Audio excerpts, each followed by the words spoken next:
Bonjour. Aujourd'hui, c'est le 16 octobre 2022. C'est le mois où je parle après les podcasts. Aujourd'hui, c'est le podcast de la peste, la grande peste, la prendre d'une tueuse. Le deuxième épisode de Calamar de Ferle. Donc, ce podcast, vous pouvez l'écouter sur France Culture, sur leur chaîne de YouTube. Vous pouvez visiter les vrais podcasts ici sur ma chaîne. Vous pouvez l'écouter là gratuitement. Et merci. Amusez-vous sur ma chaîne. Est-ce que là, je peux le dire parce que moi, je parle le français. J'espère que ça vous plaît. Ok, je commence cet épisode. Ça commence près d'une minute.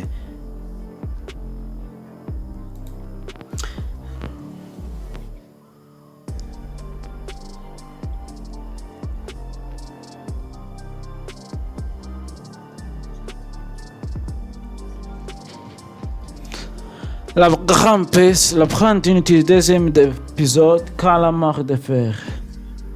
Bienvenue, bonjour à toutes ces jeunes de siège de l'OMS à Genève. Bienvenue à cette conférence, cette presse de la COVID-19. Près de 25 000 décès ont été enregistrés en Europe, ce qui représente plus de la moitié de tous les décès mondiaux de la COVID-19 de la semaine dernière. Des pestes augmentent. Il en est de toutes les pages de nos anciennes chroniques. Ce n'est pas la première fois. Mais nous appelions peste toutes ces grandes maladies qui tuent. J'ouvre neuf une boîte en carton noir louée par un ruban blanc. L'un des papiers de soie. Là, on arrive à ce petit registre. Elle, c'est Isabelle Vernus. Elle est directrice des archives départementales de Saône-et-Loire et c'est elle qui va sur le registre de Gevrey. Plus de 60 mètres de haut, dizaines de centimètres de large, plus 80 feuillets, et voilà. Quand on le touche, on a une reliure en cuir ancien, des cahiers cuisinés et puis voilà. On remuait sans serviteur. On était en service ni sans prêtre. Le père ne visitait ni son père, ni le fils ni son père. La charité était morte et l'espérance anéantie. Guy de Chauliac. Quand on rentre dans le registre, on a des pages couvertes de nos personnes. Il s'agissait pour reculer dans ces redevances que les habitants de Gevrey et des environs devaient verser chaque année, et les meuraient par centaines, des jours comme des nuits, et tous furent jetés dans ces fossés et couverts de terre. Et dès que ces fossés ont été comblés, d'autres ont été closés. Moi, Aniel du Tour, j'ai enterré mes 5 enfants de mes propres mains. C'est comme ça qu'on arrive au 2 tiers de registre. Sur l'année 1348, tandis qu'en haut de la page, des foutis sont Anno Domini millésimo, quadrasimo et quadrasimo, octavo, 1348, et commence l'analitanie, la longue liste de toutes les personnes qui sont mortes entre le 28 juillet et le 19 novembre 1348. Près de mention devant ce respect, mais de liste de prénoms, des noms, des enfants, les femmes qui jour après jour, voilà, sont indiqués scrupuleusement pas reculés. Et en fait, ce petit carnet patiné de Gevrey, grâce auquel qui a tenu le compte de tous les morts, il est devenu un symbole. Mon symbole à la fin. Ce carnet, c'est moi, c'est la peste. Il est cité dans tous les livres d'histoire comme l'illustration d'une mort de masse totalement inédite et quand ce n'est pas quantifié. Mes contemporains qu'on se récupère parle de la dispersion des quarts de l'humanité. Lui, c'est Michel Signal, il est archéologue, sa spécialité, ce sont les catastrophes. Toujours tu que, de toute évidence, qu'une passion démographique qui a fortement marqué ces populations-là, et qu'on estime que peut-être 25 millions d'Européennes ont disparu. Les gens ressentent septembre 2021 sont morts, qui seront retrouvés chroniques. Donc forcément, la quantité, la rapidité va marquer les esprits. Et puis, si j'ai envie de dire, et puis la clarté aussi des victimes, c'est-à-dire en continuant qu'on est habitué de certaines maladies qui viennent jouer les plus âgés ou les plus jeunes. La mortalité, en fait, c'est ma faute, rien tout, y compris des causes épidémiques. La peste tue tout le monde. En ce temps, une maladie que l'on aimait épidémie courait dans bien la partie du monde meureux. Jean Froissart, à un moment donné reculé, a été littéralement dépassé par les événements. Le rythme des décès qu'il mentionne s'accélérait considérablement. Et puis finalement, de mois en mois, il se court sur plusieurs. On voit que le nombre de morts augmente, mais là, continuer le monde d'absolument tous les décédés, les givrés. Peut-être avec l'idée qu'il faudrait avoir fait des funérailles chrétiennes dignes de Christ, avec lesquelles quand même qui garde une trace pour l'éternité de séparation de la décédée. Ça, on ne sait pas. Quand bien des gens sans doute ont attendu de compter qu'en l'an 1349, de 100 personnes ne s'en subsistaient que 9. Guillaume de Machon. Alors évidemment, on aurait très besoin de trouver des sources, des expressions littéraires directes, pas très boucheron. On les trouve chez des poètes, des écrivains, chez Pétrarque, chez Guillaume de Machon, mais le filtre de la documentation nous éloigne. Dans ces sentiments, ce qui domine notre documentation, c'est la précaution inquiète des pouvoirs publics à limiter les formes trop appuyées de deuil collectif. Donc, limiter le temps de deuil, limiter les expressions, notamment les expressions des vestimentaires. Donc, si les pouvoirs publics se préoccupent aussi si tôt et de manière si constante, presque constante, de limiter en fait des formes collectives l'expression publique de deuil, c'est bien qu'elle veut manger. Et donc, on peut par contre, de manière toujours indirecte, une fois plus, prendre la mesure de ce cas plus très chaleur. Les années précédentes, on était autour de 20 et 25 par an. Et là, en 1348, entre le mois de juin et le mois de novembre, on a été presque 630 décès à des jours en le mois de septembre, et puis de l'épidémie. En une seule journée, 24 morts. Jean Charnay est mort le lundi après la fête de Saint-Pierre. Le mercredi est mort près de Chanik. Le jeudi, avec le sort père. Alors, hommes, femmes, enfants, quand il s'agit de jeunes, on ne se met pas les prénoms. Mais c'est morte le même jour, le même son fils, âge. La femme, des gens, il sort de la Jeannetti, c'était son nom la plus rare. C'est le Copra. Les femmes des fils d'Amélie Salomon sont mortes le même jour. Encore le même Salomon là. Amélie Salomon est mort la maladie, après l'affaire de Saint-Larry. La femme, les fils, on ne sait pas plus.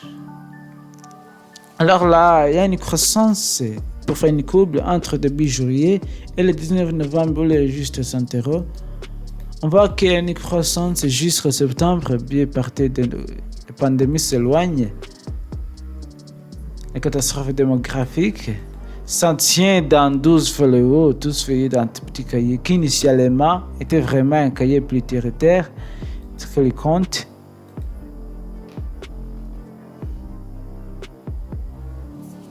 Si je me souviens, j'avais fauché de la moitié de la population, j'ai fait 55 mois, j'ai fait autant de morts qu'en 20 ans.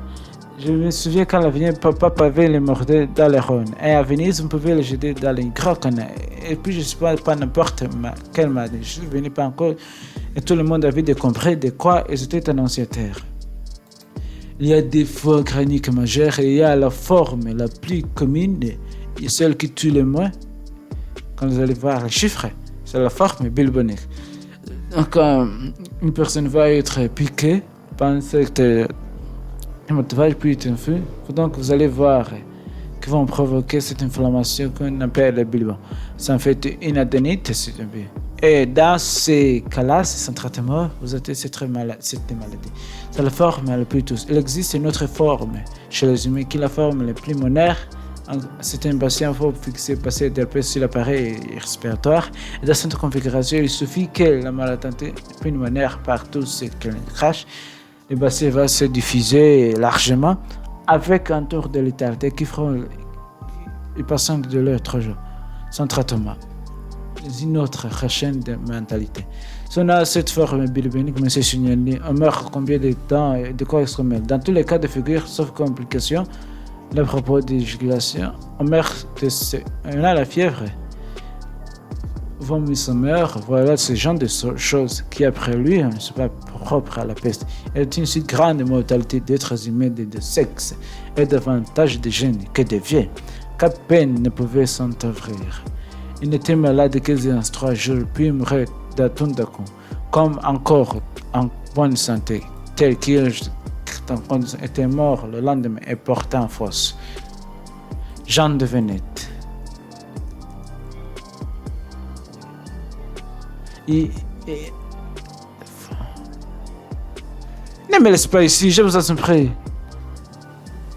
Alors, évidemment, ce qui frappe le plus, une autre propre réalité contemporaine, c'est une description de panique funéraire, celle de Bocage, justement, dans le Cameroun, qui décrit la manière on ne peut plus s'occuper des morts, des dingues, le père, et pour la société, c'est des faits littéralement, et où les cadavres sont tassés comme les franges. Bon, la chance des historiennes, c'est quand même de pouvoir croiser les sources. Donc, on a des témoignages littéraires, des rites funéraires qui seraient dégradés, en tout cas perturbés par la brutalité épidémique. Voyons ce qu'en disent les archéologues qui fuient les cimetières.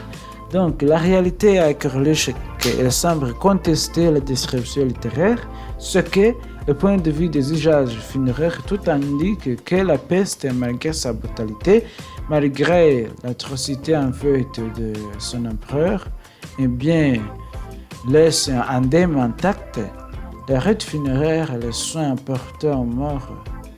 Mais quand ce n'est pas le cas, quand on ne peut pas le faire, c'est traumatisant. Et ça, on le sait bien. On a réappris en 2020. C'est-à-dire qu'il n'y a pas plus des effrayants que de ne pouvoir faire les gestes d'adieu, de deuil, de rites.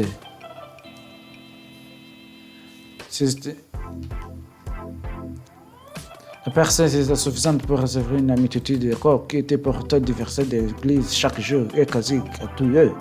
Et comment on suit l'intérêt chacun arrive convenable de souvent usage. On faisait dans les cimetières des églises, dans les autres endroits, étaient pleins de très larges fosses dans lesquelles on mettait les morts par centaines. Entassés dans ces fosses, comme les marchandises dans les navires, par couches superposées, ils étaient recouverts d'un peu de terre. Giovanni Boccaccio. Voilà, des images qui restent, des images qui se répètent, des images qui hontent, qu'on trouve parfois dans les textes. Quand on voulait les trouver à la trace archéologique, on cherchait le site d'épaisse, on cherchait ma marque, ses pieds sous terre. Finalement, les données qui sont disponibles dans l'archéologie, les faits c'est une image bien détaillée, nuancée. Le traitement des morts assez éloigné de ce type qu'on a admis pendant longtemps. Alors, Dominique était archéologue, anthropologue, spécialiste de l'archéologie funéraire, ainsi d'épidémie. Parce que ça l'intéressait depuis que les premières années de la peste du 14e, c'est-à-dire des années de peste noire, de ce prétule chrono étudié témoigne de sons assez évidents, porteurs aux défunts, qui pourra plus tard un traitement plutôt en accord avec les coutumes qui étaient à leur usage. On a des exemples de grandes fosses qui ont été découvertes dans les années 90 en Angleterre avec le cimetière de Misfrir. L'Aquitaine plus particulier, plus avait pas de sources textuelles, qui avait des grands sentiers qui avaient été aménagés depuis le début de l'épidémie, après la mort de la peste. Ce qui est assez intéressant, c'est que là, justement, on a vraiment un site qui est dédié avec les émotions de plus de 600 pestiférés assez conséquents, qui a permis à plus de regrouper plus de coûts de mortalité qui par rapport aux coûts de mortalité ancienne propre une mortalité classique. On permet de révéler des différences, de profiter de la mortalité classique et un profit de mortalité des pestiférés. Et ces anomalies concernent une absence de très jeunes enfants de 5 ans 19.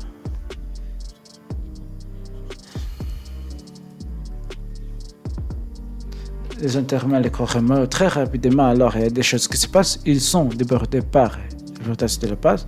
Dans les villes du Moyen-Âge, plusieurs personnes qui meurent par jour, dans plusieurs milliers de plus grandes. En plus, ils sont victimes de l'épidémie. Donc, rapidement, on doit embaucher les gens, on les paye très cher. Donc, ils fassent travailler là. Bien évidemment, c'est la congestion. Que finalement permet de la liberté à des prisonniers de droit commun en gratuité, économique, etc. En échange de services-là, profiter de cette liberté.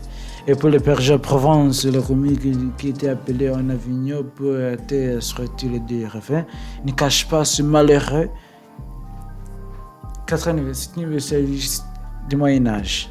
Alors, il était évident que ceux qui étaient, en première ligne d'accès pour la prêtre du paroisse, mais aussi les frères à la religion mondiale qui sont dans les villes franciscaines, dominicaines, par Augustin, si vous comprenez, ont payé à très compliqué. Je crois qu'à Montpellier, là aussi à l'Avignon, qu'on montre que quasiment rien de la carte. Ils voulaient pas que tous les membres sont morts. Bon, c'est vraiment, pouvait pousser peut-être plus le sens du dévouement pour aller assister les fidèles au moment de leur mort. Et puis, il y en a d'autres, voilà, on l'a vu, qui vont pour la fuite, qui vont refuser d'assister finalement les fidèles. Alors, qu'est-ce qui va se dire si vous voulez, les gens face à ce phénomène vont essayer de se prémunir. Et par exemple, ça fait partie du rituel de la bonne de transmission de ces biens qui vont partir à l'église et qui vont descendre. Donc, on va avoir une explosion de rédaction du testament. On a aussi avant, mais là, ça va être plus particulièrement concentré. Ce testament va prévoir tout ensemble de gestes pour essayer de favoriser avec les libérations. On a des gens qui restent de plus en plus d'argent de testament à des établissements religieux pour dire un certain nombre de messes pour l'histoire. Lui, c'est ami de vie. Cette année, il donne encore sur Pétrarque à l'HSS. Il a travaillé aussi sur la question de la peste avec Patrick Bouchon, c'est pour ça qu'on allait le voir. C'est-à-dire qu'on a des milliers, en fait des dizaines de milliers de messes qui sont fondées par testament allant pour garantir le salut de l'âme et pour garantir l'accès. Tous les ans, on aura une messe pour le salut des personnes qui souvent très traitement pour les personnes en souci sur les formes des textes, ses parents amis de bienfaits. C'est ce type de manifestation de relever, c'est effrayant. Non, effectivement, la peste, c'est une pièce majeure. Il faut toujours repérer que le mouvement transforme une ensemble de sociétés, mais il transforme avec des directions qui étaient déjà parties par avant. D'accord, ça je peux l'admettre. Personne ne m'a attendu pour ce qui était difficile. Je suis une bonne incarnation. Alors tout le monde avait peur. Alors que finalement, ce qui ne vivait pas en temps, c'est qu'il y avait assez d'argent pour partir, qui était bien honoré, qui avait pour s'isoler. Cela sont quand même moi quand l'autre. Mais en tous les cas, les archéologues, quand ils trouvent des tombes, quand il y a plusieurs corps, c'est à moi qu'ils pensent. Est-ce qu'on peut nous dire combien de cimetières de peste aujourd'hui étaient identifiés en France, par exemple? Après 1946, dans ces premières années de la peste noire, 1347 et 1342, pour 32 à sa région, c'est début du XIXe siècle. C'est impossible de faire une grande concrétisation de l'épidémie. Et bien évidemment, parfois, on a ces scènes-là, on a la trace archéologique de cette mort de masse et du coup de ces prédures qui sont des prédures de masse, plusieurs dizaines, plusieurs milliers par jour. On a des corps qui sont déposés à la hâte, souvent de bêche, on m'invite pour un numéro corps, on ne fait pas de prédures individuels, mais néanmoins, Mais si un humain, des gestes funéraires, parce que c'est important, dans une société chrétienne, donc il y a souvent une question qu'on se pose, pourquoi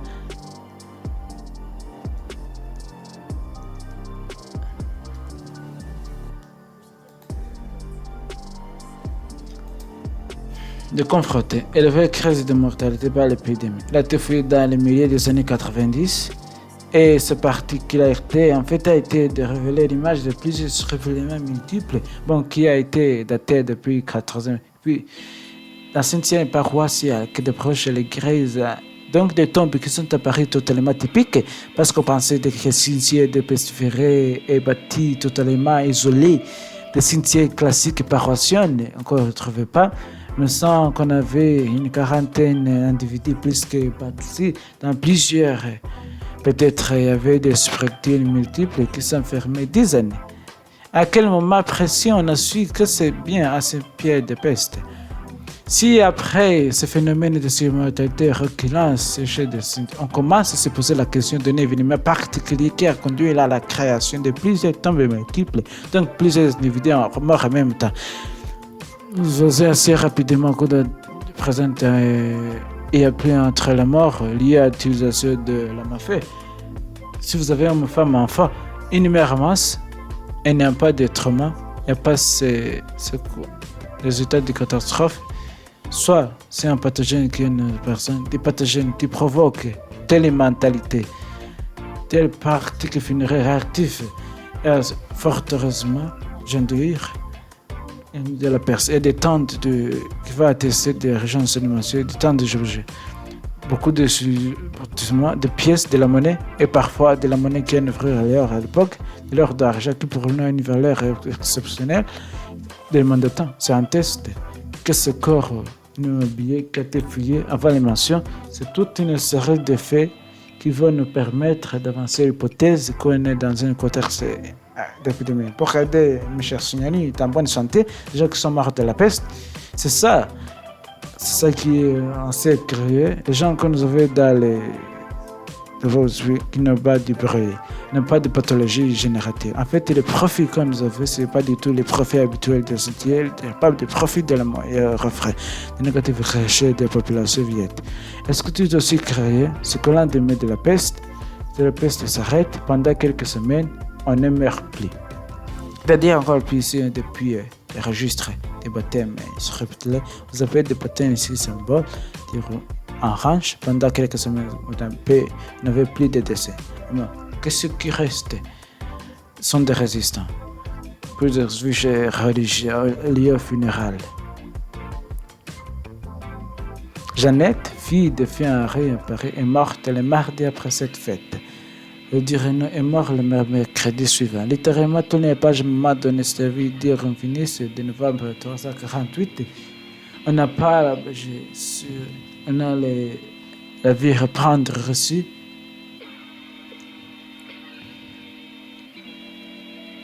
Donc, si on cherche un effet immédiatement documenté, dans l'effroi, on est dessus.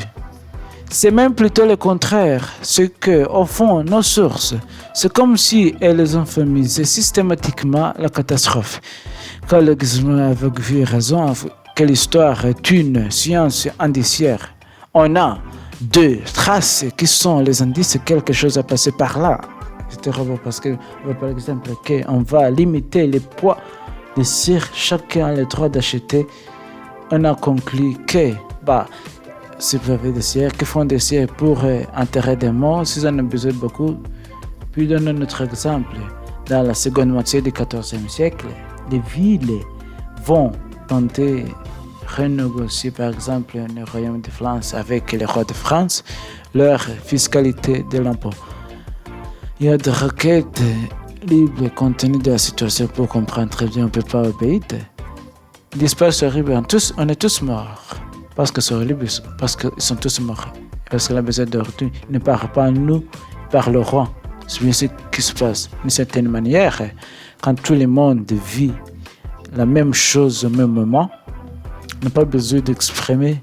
Septembre 1948, le fils de Michel Bilma, la femme d'Horrible, la femme de André Refusé, le fils de Michel Lebrun.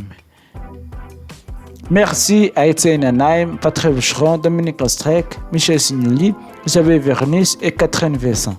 Et merci aussi à Marine Roel Lecorel, Jean-Claude Ville-Givray, Dr. Charles Chamet et Eir Chamakaret. Titre Vazo, mixage Éric Bossé. La grand-pesse le prend d'une tuse, Calamar de fer, Perrine Cavron, Anne Perez. Merci aussi d'avoir suivi moi sur cette chaîne. Abonnez-vous sur ma chaîne et trouvez le vrai et original épisode ci-dessous sur la description qui s'intitule La Grande Peste sur l'appel podcast ou trouvez-les sur France Culture. Merci d'avoir suivi moi. Abonnez-vous sur ma chaîne. Très bien. Merci. Ciao. À bientôt.